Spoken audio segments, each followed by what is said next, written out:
Well, from cattle stations in the top end to dog sledding in Alaska, the secret life of this vet has had to be seen to be believed. Pretty incredible. Dr. Campbell Costello isn't just a vet, he's also a pilot and can fly more than 1,000 kilometres a day to deliver much needed care to rural animals. We are so pleased to say that Campbell joins us now from Rockhampton. Doc, good to see you this morning. What an incredible job you have. Talk us through how you became a flying vet to begin with.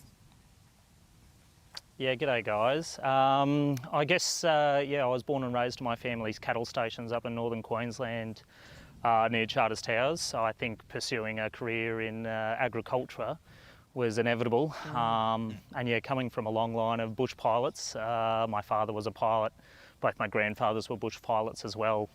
It was sort of an inevitable, yeah, correct, a legacy that I was born into, exactly. Very so nice. Take us through what a typical week looks like, and I can't imagine any week is typical. True. Yeah, I think that's the great thing about veterinary science. You know, there's no sort of set algorithm or schedule. You know, like when I was in the Northern Territory, you know, you can be deployed into a cattle property or an Indigenous community out in the middle of nowhere. You know, spaying animals in the back of a car under a tree. You know, knocking a horse down on the lawn at a homestead and doing surgery on them. And then right into a building where you're doing, you know, pretty gold standard orthopaedic work. I think there's just such a variance in what we do and the postcodes that we visit.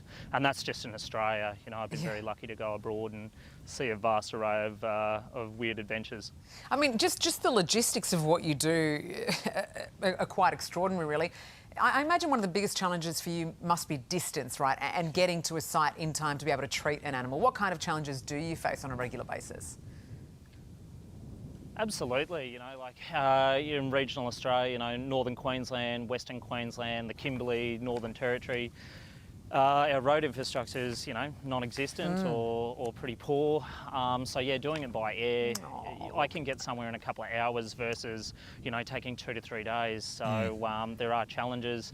I know responding to the Queensland floods in Western Queensland earlier this year, you know, most of the roads were sitting out in Lake Eyre as they got washed away, and the only way you could get into these towns, communities and properties was via their airstrips. So yeah, it definitely has its challenges, but that's what makes it pretty bloody fun. Yeah, we're seeing some pictures of you with a couple of Joeys and also at an outback rodeo. Take us through the most wild, well, the wildest place you've been and the wildest piece of surgery you've had to do.